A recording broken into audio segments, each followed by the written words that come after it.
Hi and welcome to the Market Alert for Friday, the 7th of January 2022. So US stocks erase all 22 gains as Fed rate hike expectations soar.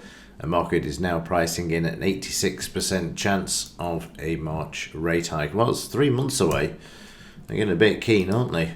And December payrolls non-farm today preview strong enough for a March rate hike. So we've gone from inflation now to whether the Fed's going to actually raise rates. And when they do it, they'll probably only do it 1/4%, which I suppose will be enough as a tipping point given the amount of debt and the interest that would be payable on that debt. Plus then there's the tapering to take into account as well.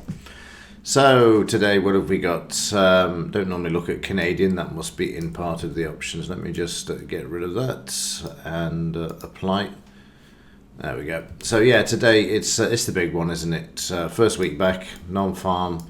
These are the numbers. Anything higher than 426 is going to be sending the markets wild. That's for sure. It's going to be interesting because obviously the dollar's going to go up, silver's going to go down, and gold's going to go down. Stock market's going to go up initially, but then the threat of the rate hike could actually send the market into a tailspin. So there's all sorts of variables that can be priced into this today, or options, as the market, if it comes in with anything greater than 426, I don't know where they've got the number from. We're given the ADP the other day. This came in massively. If we go back to Wednesday, ADP was a precursor, 807, was forecast at 405. So, it was 100% greater. Previous was 505 in the red. So, yeah, expect a big one is what I would say there. And then expect it to be wild as well in both the bond stocks and the metals, with the dollar moving to the upside. Let's have a look at the Dow, see where it traded during yesterday. And we can see that there was a bit of support coming into the market yesterday for the Dow. Market's sitting on that support level that we spoke about yesterday and sitting there at the moment. It's also sitting at 89% drawn from here to here and then projected back. So sitting there at the moment, not doing a lot overnight, waiting for the NFP numbers, and I suspect that's going to be the same for all markets this morning. Even yesterday afternoon in the 30-minute, we had a sell-off to start off with. You can see this, and the market rallying back 62%, and then smaller rallies as the market then double-bottomed, as you can see there, before overnight just finding a bit of a sideways rhythm there now. So again, you can see that volatility drop off as the market waits for the NFP numbers. Meanwhile, in the German DAX, if I can get the charts, it's got to be here somewhere. That's the one. Just want the daily. So here too, we've got we had more or less the double top on Wednesday, Thursday. We've got a bit of selling around which has been absorbed, a bit of supply coming into the market, but they've managed to hold it. Prices are, if we have a look here, sitting from this high to this low. This is actually the potential to move back to the upside. They are the numbers, and on the downside we need to go from here to here. I'm just going to drag these out and get rid of a few. We don't need the 38. So we're actually back around the 50.62 there, and still sitting on that 50% retracement from the last pullback which we're seeing there. Market still below the 5-bar moving average there, needs to close above that, but these are the figures to the upside, and on the downside, should the market break through on the bad news, which is good news for the NFP numbers, then they're the downside numbers there as well. In the 30-minute, bit of a choppy day as well, as the market took off initially in the futures and then just traded sideways. And then when the Dow kicked in, you can see the market coming back a good 78% there, and then the same again on the upside, 62.78, coming back like the Dow, 100% retracement before going back up a 62%, and then again now overnight we're finding a bit of a sideways pattern there, which you'd expect.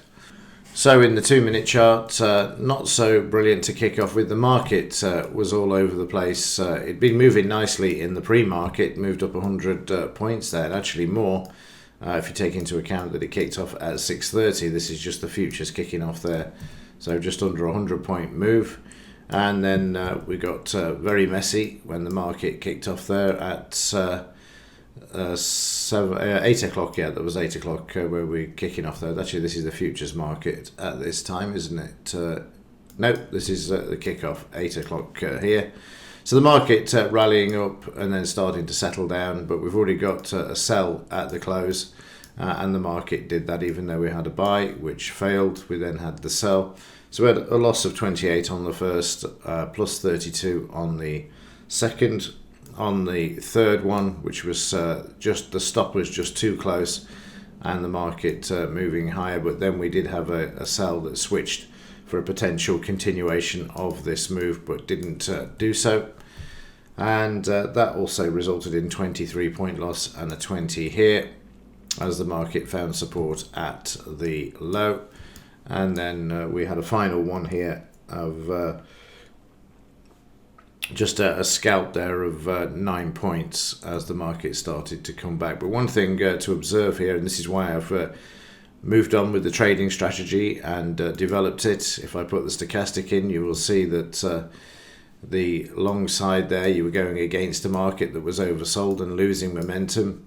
And the same thing here. The only thing that was wrong with this trade was that the stop wasn't in the right place. But you'll see in the new strategy coming out in the next few weeks that you can fine-tune all of this and really stack the odds in your favor. Again, on this one, on the short side, we've got a bit of divergence here because the market was starting to move up. And I'll also show you how you can get into these trades a lot quicker as well. So the morning, not too brilliant. In the afternoon, also kicking off initially with banging its head against the close. The close had already been a problem for the market in the morning. And you can see this, we've got a lot of supply coming into the market. The Dow just went south, and again, once we closed back below the BRN and the close, and then we sailed straight through the 200 and all the way down to here, 100 points, before the market then started to find its retracements, and the momentum started to shift back to the upside, which is why this one's a lot better of a trade, stacking the odds and the Dow moving back as well. But overnight, as we said earlier, prices just trading sideways. They started out quite lively, but are now become quite quiet.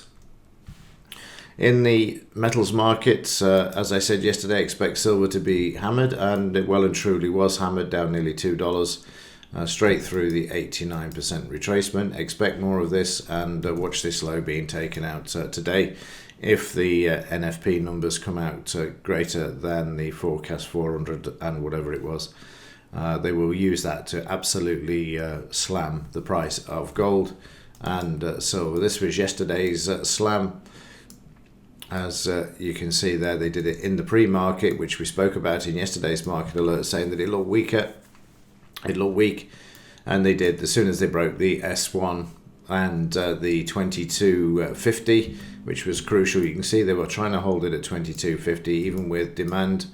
The market was then pushed even lower. Bit of a bounce before the fix, and then the market down on the fix as well, down to there where you can see we've got $22, isn't it, down at this level? It'd be 22. So the market trying to hold at 22 at the moment. I expect this to be hammered, is what I will say there, because the manipulation of this market never ceases to amaze me, and they will continue to push this as low as they can. I don't mind. I absolutely don't mind. I'm a buyer at $13, and I'll be quite happy to buy at 20, which I think will be the sort of in medium term low, because the inflation in the background still fundamentally hasn't gone away, isn't going away. So I'm going to take advantage of any major pullback. In gold, you can see also moving lower. But what's interesting, just to show you again this with the gold-silver ratio, you can see that silver's really being hammered compared to gold. The ratio back up from 78 to 81. Expect this to be taken out as well if those NFP numbers do come out greater. If they don't, then it'll have a reprieve. And in the dollar, you can see sideways to higher, waiting to get through these levels here and move the dollar back to the highs, because that's what happens if there's the prospect of a rate increase. You get the currency moving to the upside. Okay, that's it for this one and for this week. So have a great weekend. Watch out for those figures at lunchtime. And as ever, thanks for watching. See you in the next.